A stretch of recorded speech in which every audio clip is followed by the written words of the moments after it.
YouTube! What the crap's going on? HeirofCarthage here, and I am back on Total War Rome 2. I actually finally got the multiplayer working. I just deleted all my old replays, and the crashing quit. I said I deleted them. I kept them in a different folder, but it doesn't matter because once a new patch comes out, you can't play the old ones anyway. But yeah, it got things working, so I uninstalled the patch 12 beta so I could get some matches in multiplayer. So when you're watching this right here, the patch 12 beta has not been involved in this particular, in these videos, as far as the multiplayer videos go, even though it may have released by the time you're watching this, because I don't know when they'll release it and when this will actually be up. I'm kind of recording a bunch of stuff in a batch.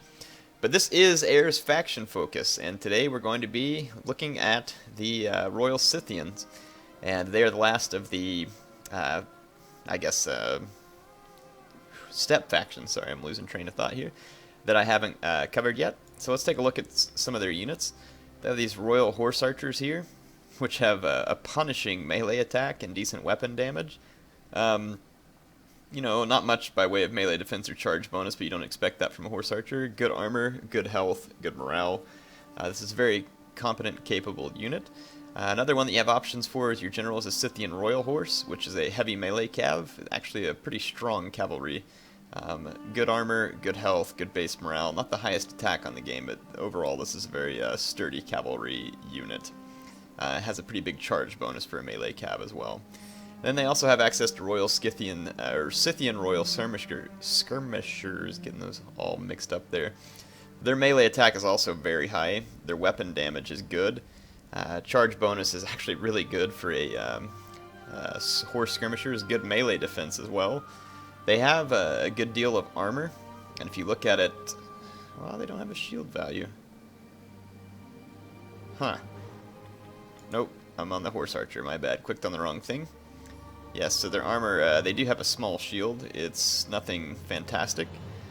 It helps them more in melee than it does against arrows, so they're still going to be vulnerable to arrows. But this is a pretty capable unit, very expensive though, so you'd have to make good use of it. Let's take a look at the rest of the units they have. They only have 2 shock cavalry offerings, Step Armored Lancers and Step Noble Lancers, which we've seen before in the other factions. And then here's the Scythian Royal Horse, which we talked about as a general.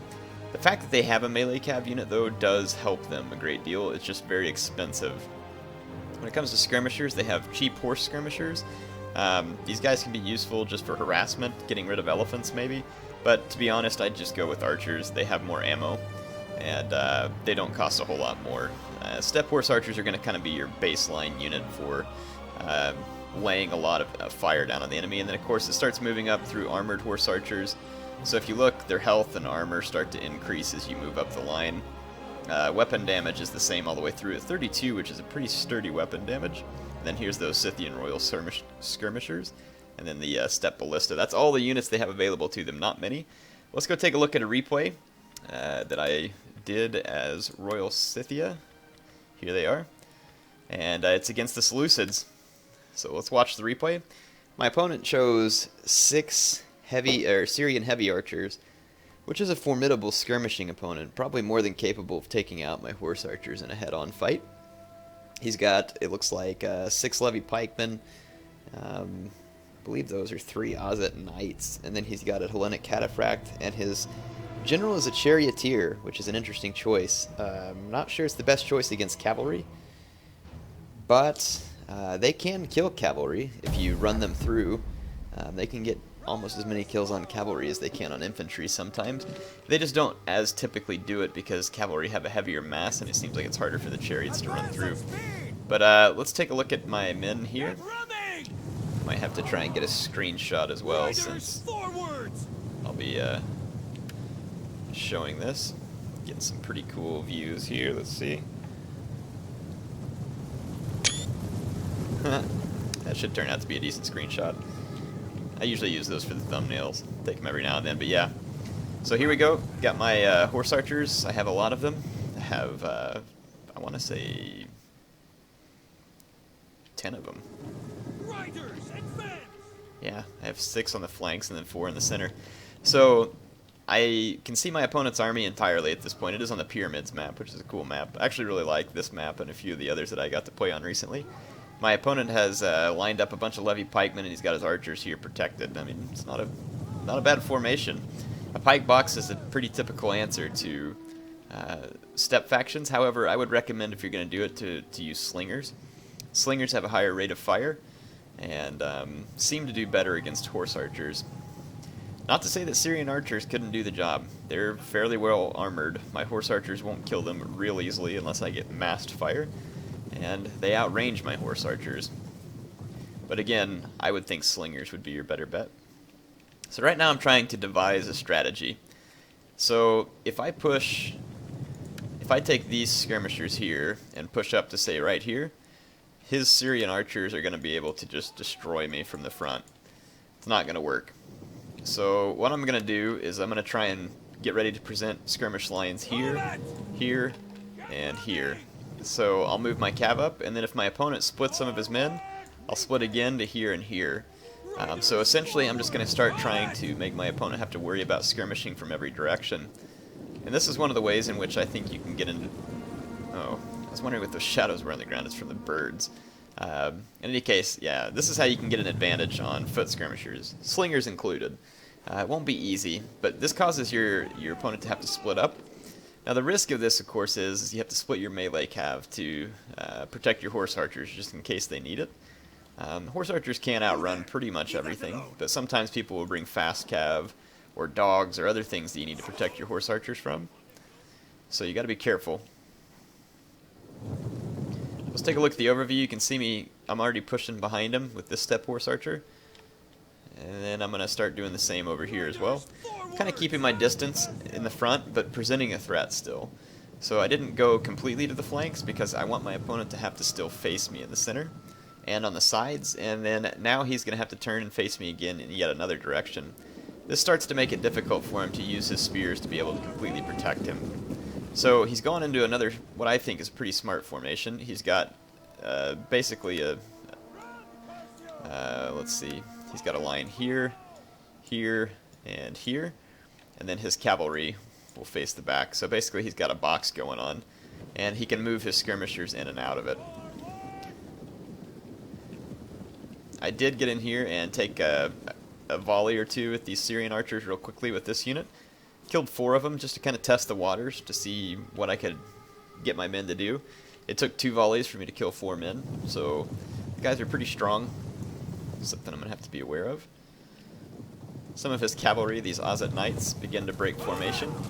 These guys are very powerful units. 51 attack, 36, 55 defense, 60 armor, 95 health. It's pretty potent. My guys have more armor, just as much health, and less melee defense, but yeah, that'll be interesting to see how that plays out against the Azat Knights. Yeah, I took a pot shot at him with my archers. Didn't expect to get any kills. The Azat Knights have shields, and it'll make it pretty hard. Plus, they're heavily armored, so that's the one thing. So archers of any variety do not have good armor piercing value. They just don't. I don't know why, but they don't. They have high attack values, but low armor piercing. So pretty much this means that they're going to do better against soft targets. I take archers a lot whenever I'm playing against barbarian factions, because they tend to have lower armor, and I find them to be more useful.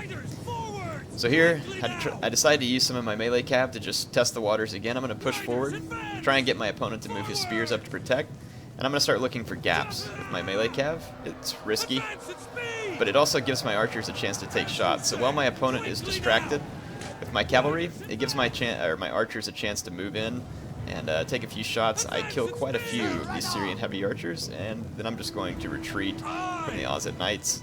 My men have gotten the shots they needed, and I've killed a pretty fair number of these archers, and I'm luring out his general right here. Now that his general's come this far out, I'm going to go ahead and do something about it. So his general turns around, and it's when he turns around that I countercharge him and move all my horse archers. So I wanted him to think that he can retreat, but I'm not going to allow it. Now some of my heavy horsemen will get killed. See how his chariots keep trying to move around? They'll get some kills if they can keep moving. And I'm going to kill some of my own men by coming in here with these horse archers. But I feel that it's worth it to give the morale penalty of his general being dead, so that late in the battle he can't inspire his men. So there's a lot of archer fire coming in here. both from my enemy and from me. And the chariots are slowly starting to lose all their hit points, and my heavy melee cav is no easy target for him to take down. But it does happen. See where the chariot was moving? It'll take your men down. And over time, the amount of archer fire does cause the enemy general to rout. I go ahead and pull my men back. I took some losses, but I feel like it was worth it. This was an expensive unit, plus it contained his general. So in my mind, that's something that's always worth it.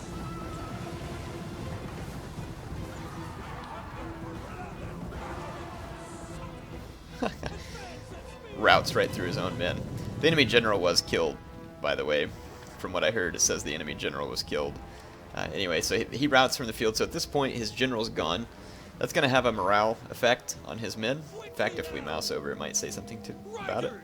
General dead. Yes, right there. So now I'm going to rethink my plan, and you're going to see me moving some extra melee cav in this direction. So I'm going to move my general back here. I've got this melee cav here, and then I'm rethinking the rest of my melee cav. I'm going to bring this melee cav on around as well. And I'm just leaving a little bit here and there to protect my horse archers, just to present something to not make it feel like my opponent has a chance to run me down. And what I'm going to do next is get all my cavalry back here, and I'm going to do a cav charge into his men. It's risky because I don't know if I'll win. I don't know how my men stack up against his, but what it's going to do is cause some panic, hopefully. I want him to pull some of these spearmen into the cav fight to support, and when that happens, I have my horse archers and other melee cavs standing by to come in here after his own archers from every direction, basically. So what I'm going to do is risk my cavalry, at least a good deal of them, in order to get in a position where I can get at my opponent's archers. Let's go ahead and fast forward, and we'll see how my plan plays out. I'll give you all plenty of close-ups when we get there, but I just wanted to be able to give you a tactical overview as well. So do have them surrounded, and you always want to do this when you're playing as these step factions, because this is what's going to give you the ability to create those gaps and create that chaos. Here we go, Royal Scythians versus Ozit Knights and a unit of Hellenic Cataphracts. Here comes some more Ozit Knights, and I'm going to come in from behind with some Lancers, I believe. Yep. And I'll just keep pouring on the melee cav, and let me show you this fight. I am losing my step armored lancers pretty quick, but my melee cav is powerful and can stick in this fight. I'm going to bring my general in as well, which is another melee cav. Probably should have brought him in a little more from the flank.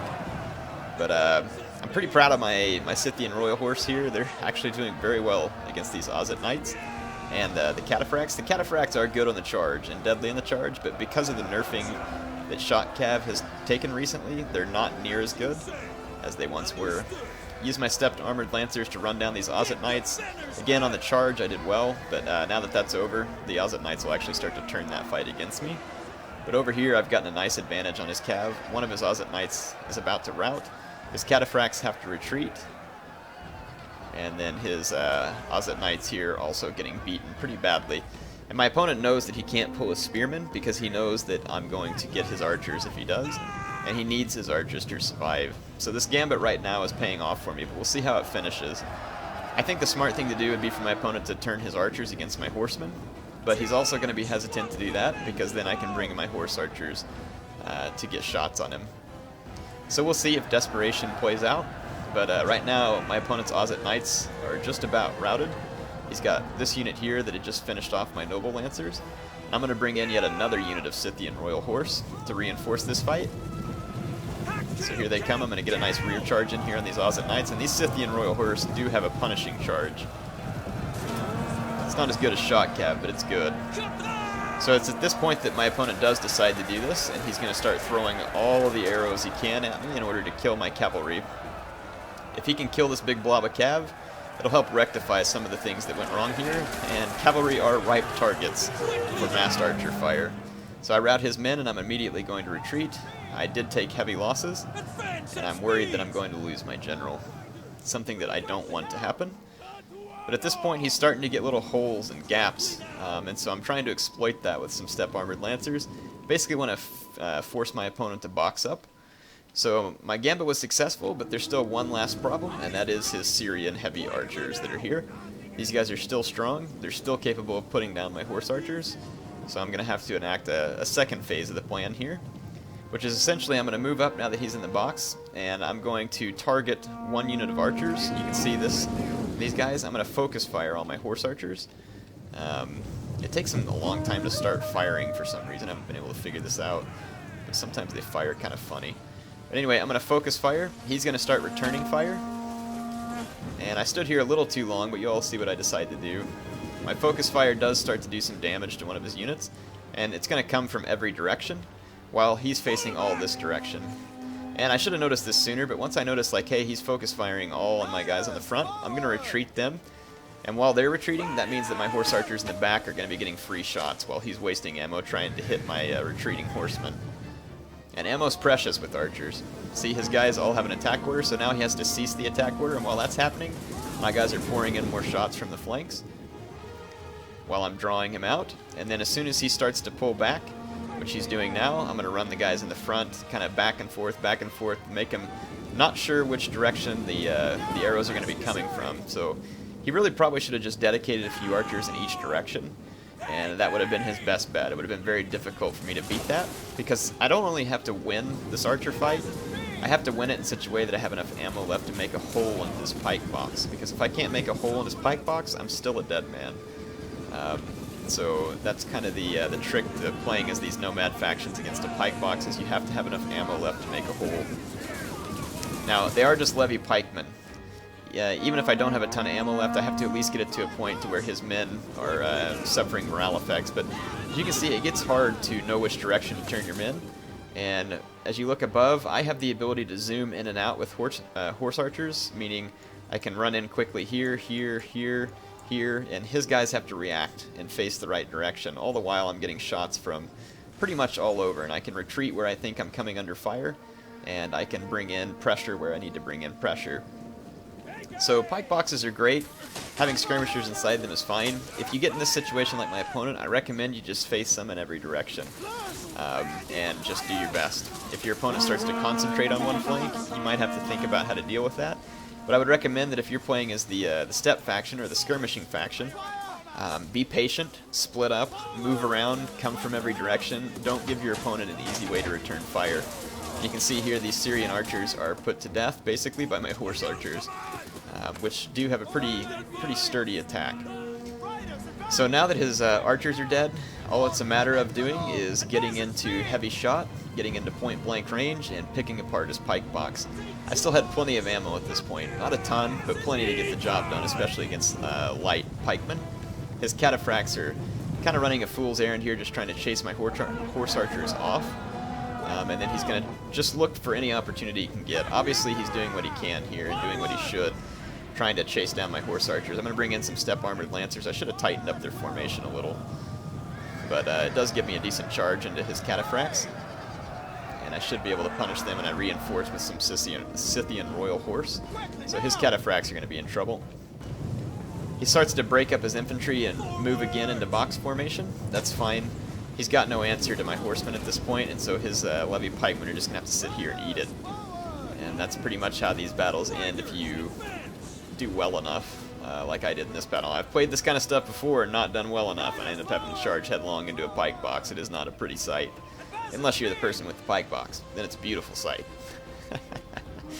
But no, this is the demise of a pike box with no skirmishers. You're just at the mercy of all the hordes of horse archers. You can't catch them, you can't run, there's pretty much nothing you can do. My opponent could have run into the scrub here, and it would have helped him, but it probably wouldn't have saved him in the end. So he decides to stand his ground here, and my horse archers are going to put his men down, and then just choose a new target, do the same thing. These pikes here getting shot in the flank. And this is heavy shot at this point. When you get to the point where you're killing infantry and you can get really close, go ahead and switch to heavy shot. Brought in my melee cav. Now that his box was open, it starts to mop up the remainder and they rout. So that was Royal Scythia. Hope you all enjoyed this one. It was kind of an interesting one, getting to try and pick at a pike box with the steppe factions. It is a difficult task, and it won't always go your way. And the pike box is still very much a viable option at taking down the steppe factions. But beware, if you make certain mistakes, they can get you. And like I said, when you get to that point where you don't have any way to go after their horse archers, and you don't have any answer to them, It can get pretty tricky. My opponent brought a lot of heavy cavalry here. That's something to think about. Do you really need a lot of heavy cavalry against a faction that most likely has better cavalry than you? So that's always the challenge you're going to be left with when facing the nomad factions. Do you want to bring heavy cavalry? Do you want to go all infantry and have no ability to be mobile? You know, you just have to think about those things, because that cavalry could have been more infantry and more skirmishers, which is more trouble for me. As you can see, the cavalry wasn't much trouble when I was able to single it out, but the infantry and the archers were definitely potential trouble. Anyway, hope you all enjoyed this look at Royal Scythia. Let's go back and I'll kind of just give you another quick rundown here. So obviously they're steppe faction. They're going to excel with cavalry, and they're going to excel at skirmishing with cavalry, at least. So beware of slingers and factions with good slingers. Whenever you're playing as these guys, they can be very tricky to deal with. You do have heavily armored skirmisher cav here, which is capable sometimes of getting within range of slingers, but don't always count on it. Slingers are a tough deal. So like I said, if they're on the battlefield, they need to be part of your plan to get them removed if you want to win. If you're going to play these guys against a Roman faction, beware of Triarii. They're extremely well armored, have very good shields, and can also go into Testudo. They are very difficult units to deal with when you're playing as a steppe faction. But it can be done, you just have to be careful about it. They're fun to play against barbarian factions, I think, against the other steppe factions, although the Massagetei have a clear advantage with their Cataphracts. At least they did. I don't know if that's the case anymore, because of this Scythian Royal Horse here is pretty good. Beware of elephants with these factions. You have to use your missile cavalry to get rid of them, because if you get into a melee fight with them, it's going to be ugly.